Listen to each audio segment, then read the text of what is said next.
Good evening, everyone. Welcome back to another exciting virtual tour with Pretty Gritty Tours. I'm your host, Chris Staudinger, and we are live tonight exploring the mystery of Mima Mounds. And I'm really glad to see you all here tonight. Looks like people are coming in from all over. So let us know where you're watching from tonight, and we're excited to see everyone.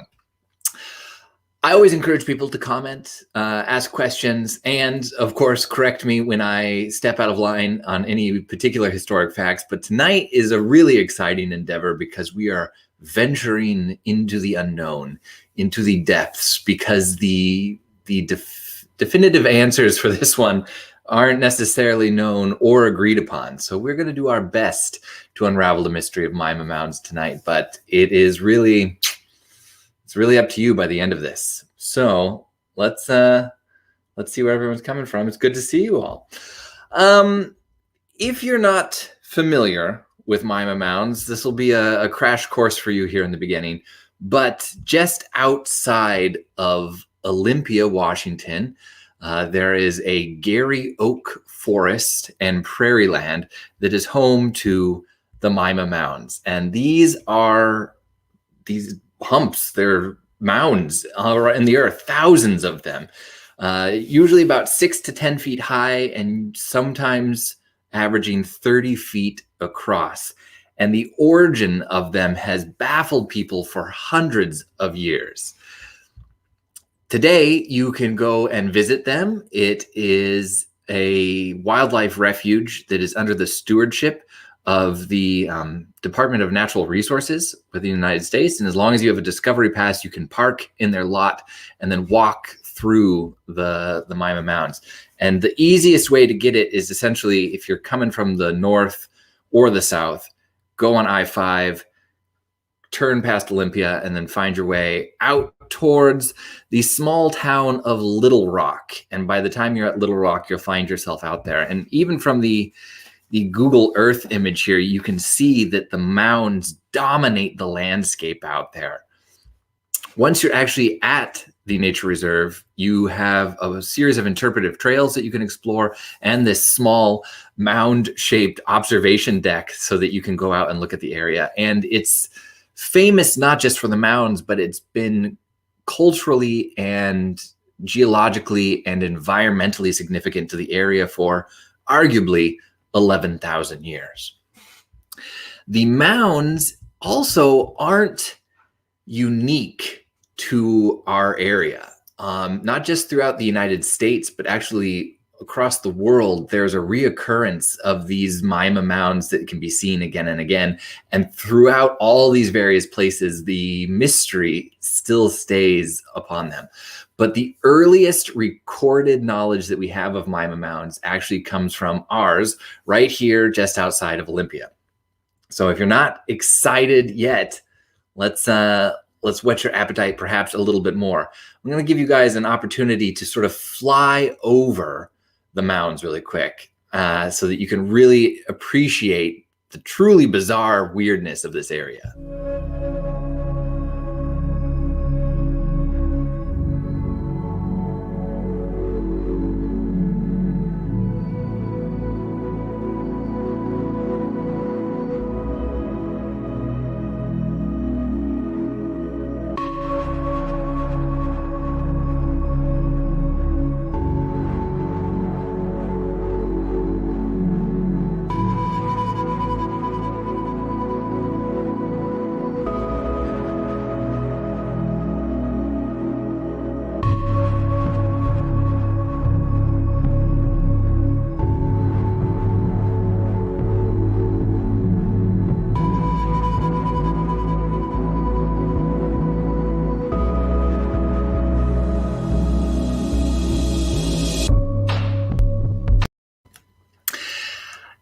It's weird, right? Because they're so uniform. Thousands and thousands of these Mima Mounds exist in the area there, and they're all roughly the same distance apart, the same shape, the same height, and the same width. And I have a great question here as to whether or not all the other ones across the globe are also called Mima Mounds. And for the most part, yes. All other Mima mounds are named after these ones that were found out here in Washington State. They can sometimes be called hog wallow mounds or pimple mounds or Mima-like mounds, but the occurrence of the Mima mound started here in Washington as far as being named something, and then existed out in the area. And this is a moment of contention for a lot of people, because there are some who call it the Mima mounds. They are most accurately called the Mima mounds, and this actually comes from a coastal Salish word, primarily from the Chehalis tribe in the area there, that was given to the area early on and then has been adopted, so on and so forth, ever since then. But they now refer to the geologic formation of these particular mounds as well. So when you see them all around, you can call them Mima mounds. But understanding what makes a Mima mound or not a Mima mound is kind of the mystery to this whole thing here. And that's one of the things that we can sort of nail down pretty definitively. So around the world, in California, Oregon, New Mexico, Colorado, they can be called prairie mounds, hog wallow mounds, pimple mounds, Mima-like mounds, or hill-like mounds. But the official term is, of course, Mima mound. And what makes it a Mima mound has to be very specific. So it needs to be 1 to 2 meters high, 7 to 10 meters wide, and very circular and symmetrical to the other ones in the area. This is the official geologic definition of the Mima mound out there. And what's spooky about that is that everywhere you go to find these Mima mounds, they fit that same bill.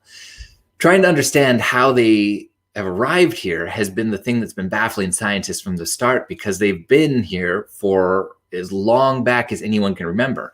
And with people like the Chehalis in the area who've been here for approximately 11,000 years and have an oral tradition talking about these particular mounds and their importance to the area, we know that it's something that has been around for a very long time. So yeah, next time you're in the area, because I was one too, I called them the Mima mounds, and then I was down there talking to the park rangers about it, and they're like, you're gonna want to say Mima if you're saying it accurately. Blew my mind. So there you go. I've imparted knowledge already, doing some small part of my job right out of the gate. So this is the Mima mounds, both here and across the world. These are the ones that are actually on that nature preserve right outside of Olympia there. And one of the things that has always made the area significant is the presence of camas. Camas is perhaps, I'm going to say one of, if not the most important traditional foods to the indigenous people, particularly the Chehalis tribe out there, and all throughout Salish County. And it has this sort of like bulb at the bottom here, almost like an onion, and it can be dug up and then roasted, eaten raw, pounded, turned into a variety of other foods, created into a series of dishes, or dried and kept throughout the winter so that it can be used as a long-term food source as well. And the relationship between the people that have been out there for thousands of years and camas is interwoven. It's inseparable, really.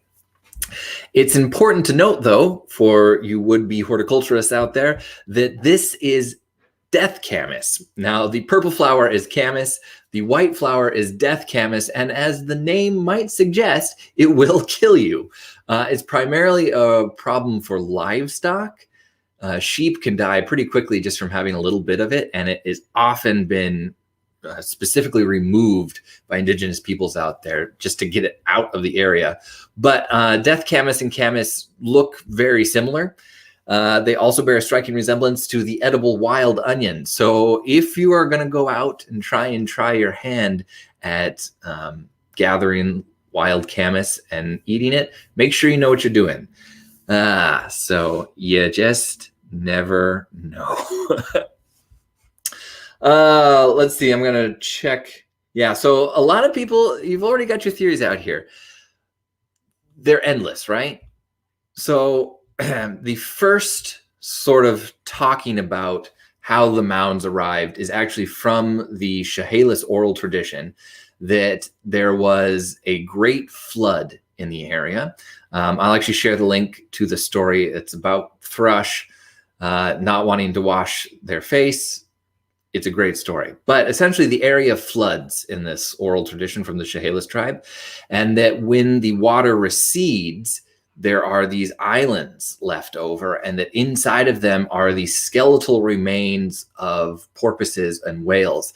And what's interesting is that on riverbanks in the area or in flood deposits, there have actually been recovered several skeletal remains of whales from a very long time ago.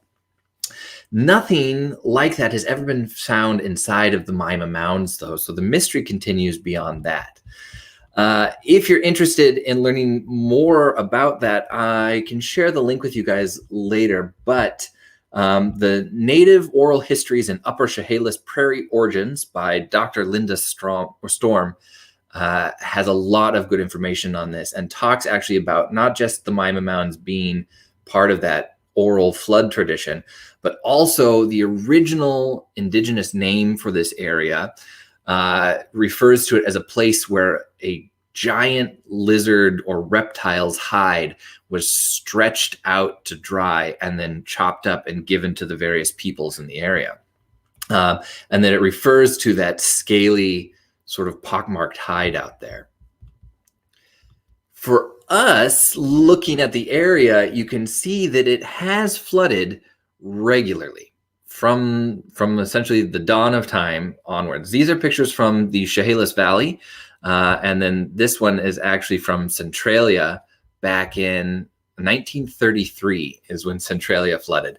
And it's a rich, mineral-dense area because it is a floodplain, but it is prone to all that water coming through. So it's a major contender for why the mounds are there, is that as the water comes through, heavier deposits are left, and then the rest of the water or lighter debris gets pushed away from those mounds.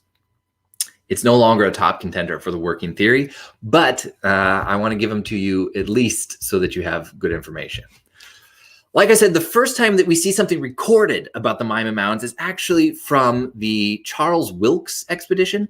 If you don't know Captain Charles Wilkes, he was a sociopath scumbag, but a very accomplished military explorer for the United States. He found himself out here and went through and documented extensively the area. And he was the first person to record actually coming out and finding these mounds. And he was like, for sure, these are burial mounds, and let's just prove it. So he had his guys go and dig up a bunch of them, and much to their shock, there was nothing inside. Only smooth river rocks, according to his description. Wilkes then sailed back to the East Coast, where he was almost immediately court-martialed for his harsh treatment of his crew and for the devastating actions of getting people killed, essentially, on the Columbia River Bar. Story for another time. So then he, not long after that, served in the American Civil War as a naval officer, where he got in trouble again for abducting diplomats. Crazy guy. So the burial mound theory was one that had gone around for a long period of time after the Wilkes expedition as well, because they really matched other burial mounds that people had seen throughout history and around the world. For example, these ones, or this one, from Norway to Korea, the presence of the burial mound was something that people could really get behind, and just looking at them, they're like, for sure, these are. But if you look at the cross-section of any of the Mima Mounds, only a few have been actually cut open from the Wilkes expedition over the last 200 years onward. But they've been able to look at them with a variety of technology now, and all of them have the exact same makeup on the inside, and it's almost perfectly set up with these different layers of soft earth that eventually gets down to a non-permeable rock layer. Looking at them here, you can see an interesting cross-section of there. So it's always a mound of softer soil with glacial outwash and large cobble rocks on the bottom there, and always 30 to 40 feet, 7 to 10 feet high. And when you look at them from up above, whether from space or just from an airplane, it's just shocking how much they look identical to one another. I'm going to give you guys here another opportunity to sort of fly through, especially for those of you who are tuning in a little late here. So we'll take a look at the Mima Mounds and start to factor in your own theories here, because we're going to go ahead and rule out burial mound and floods and get into the more delicious theories moving forward.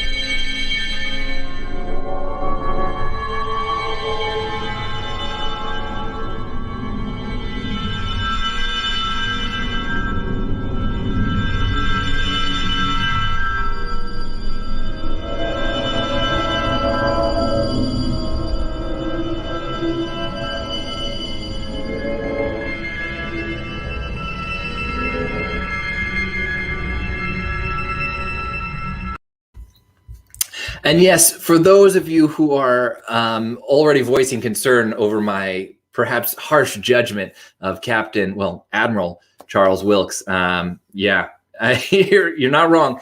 There was a great deal of scumbaggery, sociopathy. I'm not a doctor, but that's just my official read on that situation. But yeah, I've got a whole bunch of material lined up on him later, and I'm excited to get into sort of the dichotomy of personalities that creates a cool explorer at the time. For the Mima Mounds, people have always been wondering what created them, and one of the most popular theories is actually of a neighboring volcanic activity. So when you look at the volcanoes on our Ring of Fire here in Washington State in the Pacific, there are a great deal of hummocks. When a volcano explodes, for example, Mount St. Helens, it creates these large mounds of heavy debris that get blasted outward from the volcano itself. And this is actually the Hummocks Trail out at Mount St. Helens. And you can see there is just a visual clue to the fact that they could be very similar. But one thing that really discredited it is the makeup of the mounds is different than the hummocks, and the hummocks aren't nearly as uniform. While they can sort of hit the same size and shape just based on what is blasted out of the volcano, the Mima Mounds continue to be almost identical to one another and evenly spaced out. This photo is actually from Mount Shasta and its hummocks that have been blasted out from the volcano over the last several thousand years. And this is of Augustine volcano and its hummocks as well. So around the world, you see these volcanic deposits of heavy debris that get shot outwards, embed themselves into the earth, and then eventually have growth come over the top of them. Not so much for the Mima Mounds, because the heavier parts have been removed almost entirely. Other than that non-permeable layer down at the bottom there, you see a great deal of soft earth on the deposit there. And again, the thing that really sets them apart is that they are all sort of equidistance away from each other and have almost exactly the same makeup and structure with very, very small degrees of difference throughout there. So people have reached to some of the more outlandish theories out there. But the thing that people looked at first was where they are. So it's not just the Mima Mounds outside of Olympia, but everywhere indicated in red here, there are Mima Mounds present in Washington State, and they all sort of hit the same geographic region. They're near volcanoes, they're on glacial floodplains, and they have the same sort of makeup and structure to them, and have possibly been flooded throughout the area, have definitely been affected by earthquakes, and yes, are ripe areas for both prehistoric gophers and Sasquatch. When you look at them, they all have a very similar makeup, not just to ones in their area, but to all Mima Mounds throughout the world. And they always hit that same 6 to 10 foot height, 30 to 40 foot width. When you look at them here, this is using bare earth I think it's LIDAR imaging. Essentially, it shows the topography of the area without any surface plants, trees, or buildings. And it's even weirder to see the makeup of these mounds. I also like this one because it gives a good sort of visual representation of that oral tradition of there being a reptile's hide stretched out to dry in the sun out there, like the Chehalis give us. So here's where we're going to get into some of the more fringe theories out there. I think one of the most popular and beloved is that it is the absolute work of extraterrestrials and that they are still in the area using this as a marker for either where to return or where to emerge. Depends on who you ask. Let's roll the clip. Of the most exciting theories in the area, the one that I've heard repeated so often is that these mounds are the location of either buried spacecraft or the areas where extraterrestrials return from outer space in a beam of light, and that they frequently monitor the location or will take people from the Mima Mound area to study them. The story that I've been told by people again and again is that there's an eerie sensation of being watched, or that if they go to the Mima Mound area in the middle of the night, they describe seeing just a pair of large eyes floating somewhere behind them or in the tree line.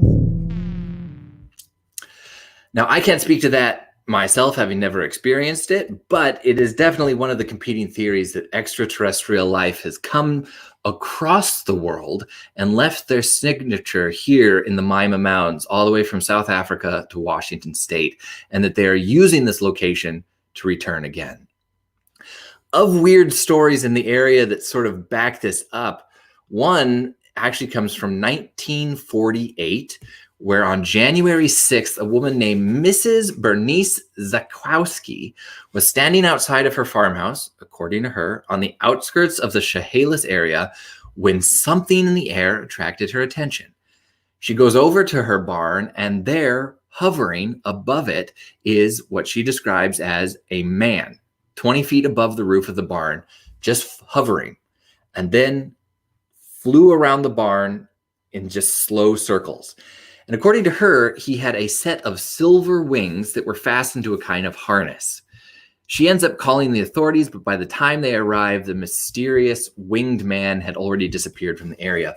But what's interesting is that a repeat of that story pops up again and again, primarily in the late 1940s in this Chehalis area.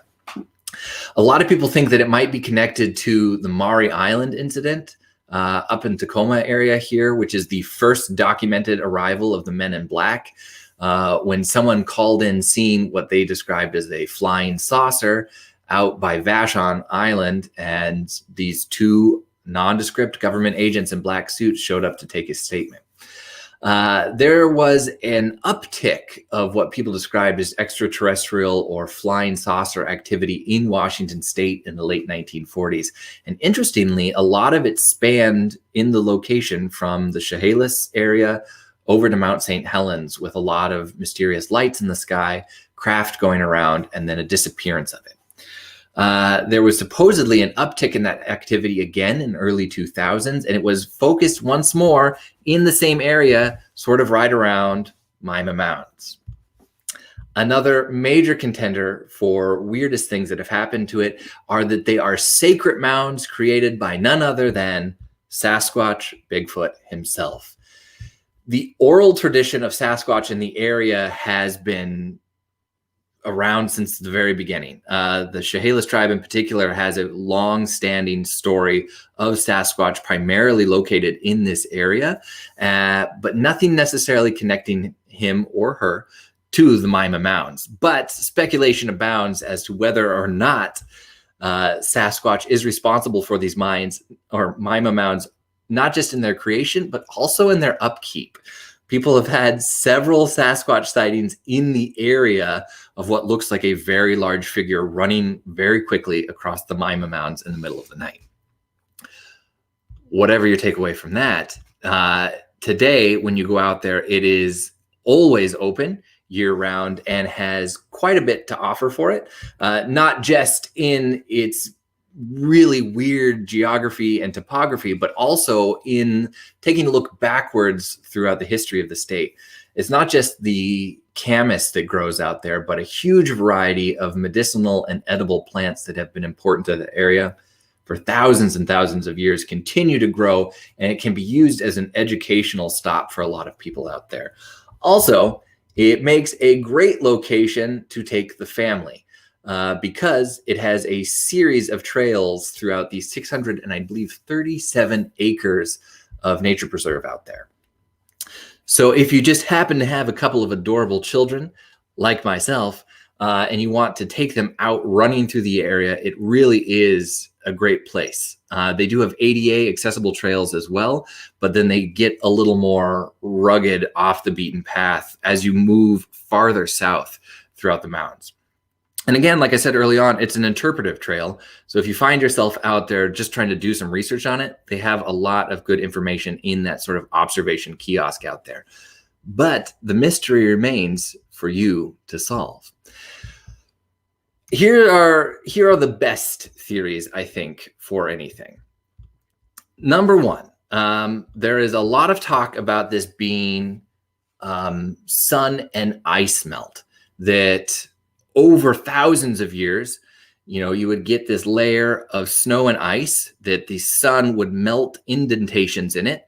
When water would flow over it, sediment and rocks would drift into those holes. And then eventually, after everything melted and moved away, either leaching into the earth or getting flushed down the floodplain, it would leave these piles there. And there's a strong argument to this theory in that the mounds often, not just here, but around the world, have a similar flow and direction to them.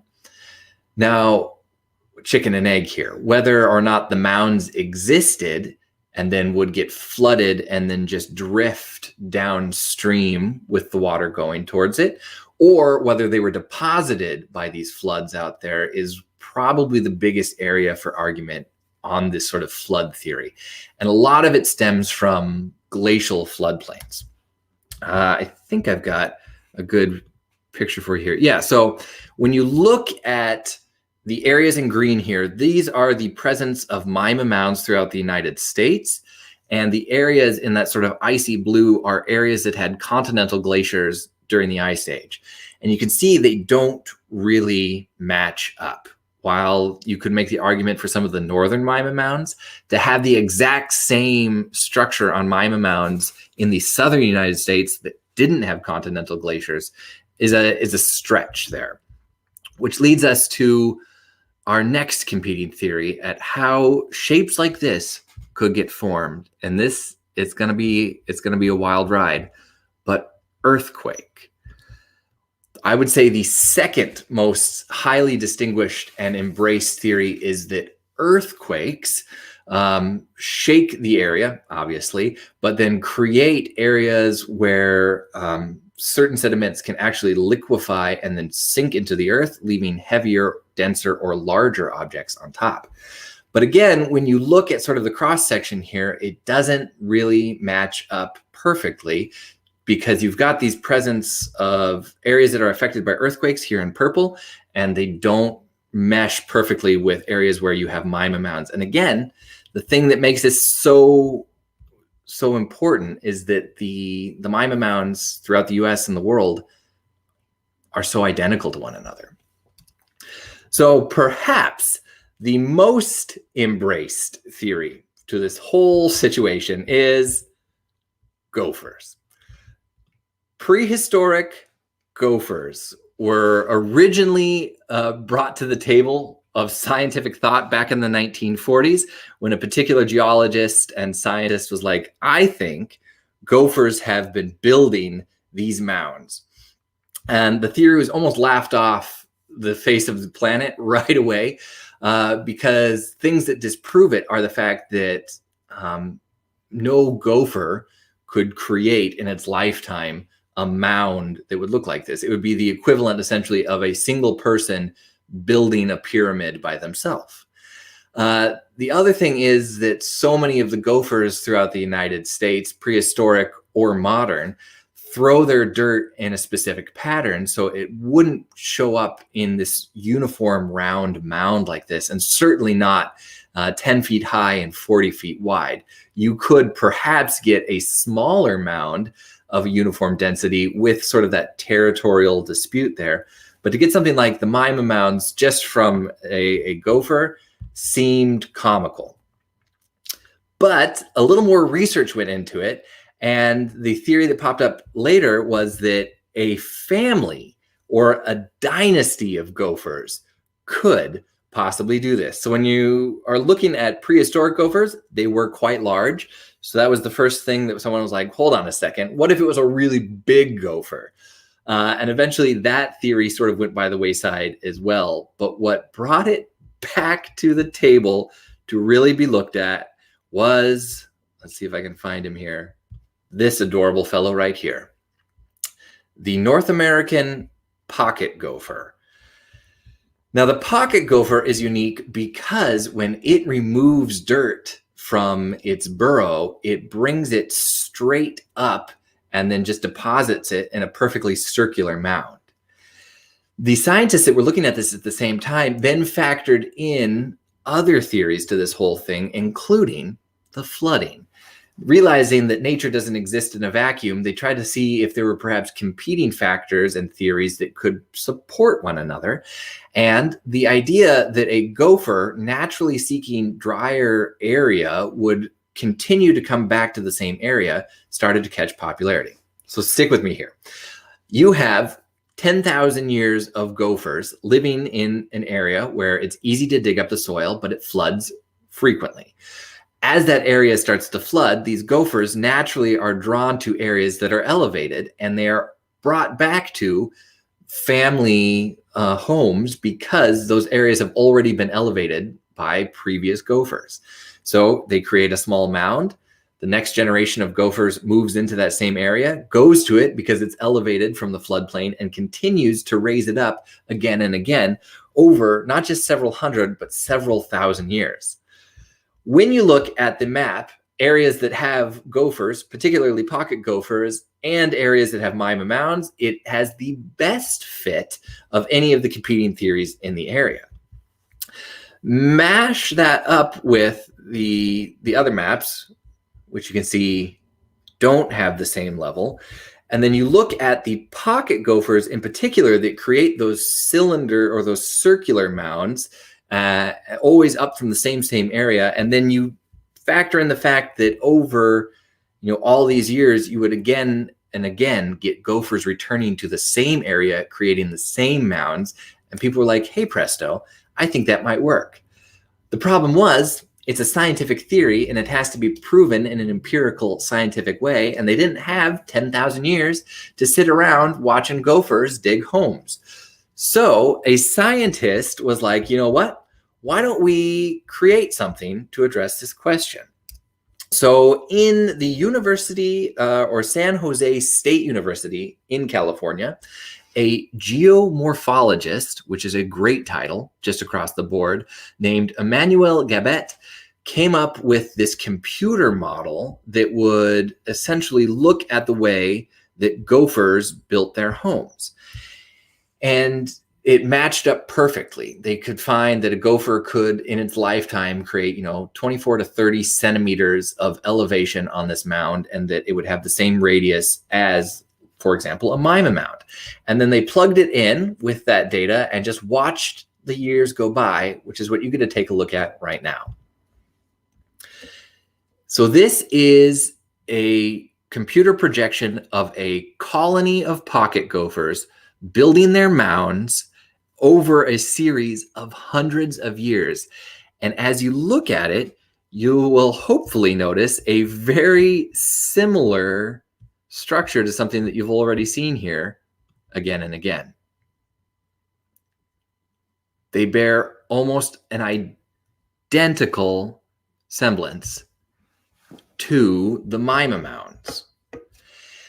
What's so reinforcing about this theory as well is that these gophers are fiercely territorial, so that you would get a family living in this one particular mound, but preserving the area from other gophers coming into it, so you don't get an overlap to it.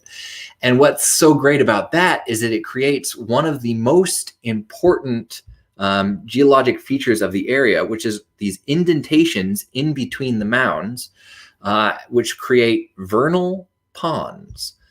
As the seasons change and snow melts or rain falls, it creates ponds in between the mounds that contribute not just to the flora, but also the fauna, the plant and the animal life in the area, as well as the ability to sustain human life for thousands of years out there.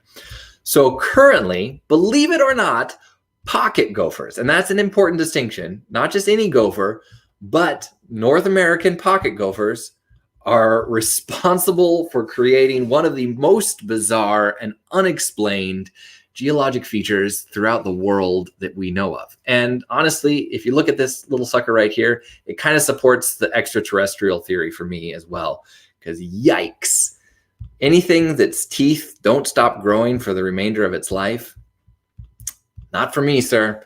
No, thank you.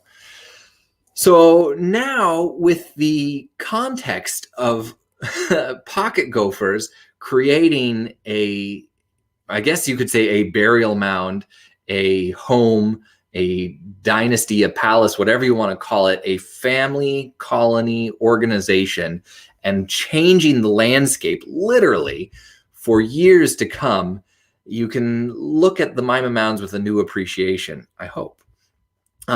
If you find yourself out in the area, there is a ton to recommend it. Not just the Mima Mounds and the nature preserve, but from the town of Little Rock all the way out to Olympia, a lot of the sort of important Washington history and sort of small town lore is out there as well. And I always encourage people to go out and explore that. And places like the Mima Mounds are great right now because you can stay very socially distanced, as this colony of gophers has done for the last 10,000 years, very, very adeptly. Now, if you guys have any interest in learning more about sort of the local Chehalis lore, you can always look up the Native Oral Histories and Upper Chehalis Prairie Origins by Dr. Linda Storm. There's also a fantastic book about Chehalis legends that I think is sold down at a lot of the tribal institutions down there in Chehalis, and is also on Amazon. I think it's called Chehalis Legends. Definitely worth looking up. And for those of you who really want to nerd out on geology and gophers, the Department of Natural Resources.wa.gov has their Mima Mounds PDF, which if you're into it, it's a topic worth digging into. I always recommend that you go for it. Oh man. If that wasn't enough to sell you on this whole experience, I do like to encourage people that if you enjoy your virtual tours, you can always tip your guide on the homepage of prettygrittytours.com. We have a PayPal link right down there, and that allows me to continue to offer these virtual experiences for free in perpetuity. At this point, I want to open it up to people because I am about to take like a week and a half off from the virtual tour experience so that we can start doing production for our upcoming virtual tours. We have quite a bit of exciting stuff coming up here, and I am now taking suggestions. I know that we're going to be doing a lot on the cemeteries and haunted experiences and urban legends of Washington State over the next 2 months. So if you guys have any particular stories or areas that you are really excited about, please let me know, because I would like to get out there and get some filming done and answer the questions of this area and really just get people excited about not just the South Sound, but Washington State. Also, if anybody has any interest in the area beyond that, let me know. There was a brief discussion about taking a few of our virtual tours farther abroad than just Washington State, and I'm open to it if you guys are. But I'm here for you guys. Yes, Joint Base Lewis McChord is definitely something that I am going to be looking into. Julian, we need to talk because yes, we need to go out and talk about that. Also, yes, There is evidence that there are burrows inside the mounds, and they have found pocket gophers living inside the Mima Mounds today. The thing that really got people off of that theory originally was they were like, there's no way that a single pocket gopher could create this mound. But the missing X factor was, sure they could, if they did it over a period of 10,000 years. Yes, Vashon Island is definitely something that I'm excited about doing. And yes, Northern State Hospital is one that we have put some feelers out, because I'm hoping to be able to do it on a pretty big scale and get some never before seen footage of that to really integrate into the history aspect of it. Because at the end of the day, if I can get people excited about getting out and doing stuff and a little more knowledgeable about this place that most of us call home, that's my job. That's my passion. So thank you guys very sincerely. This has really been an incredible month for me, and just a huge outpouring of support from some of the funniest, most passionate people in the state of Washington. I really I live all day for these tours, and you guys never disappoint me in the comments. I will say that for the rest of my life. So I'm going to go take a look at these suggestions right now. I'm going to make a master list, and we're going to get a new roster of virtual content headed out for you guys soon. The next one on our list is the virtual tour of Stadium High School and movie trivia for 10 Things I Hate About You, coming up on the second weekend of March. You think I would know, being in charge of it, but I don't. So until next time, my friends, I appreciate you guys coming out. I'm looking forward to our next virtual venture out into the wild unknown. As always, I'm Chris Staudinger. Keep on exploring.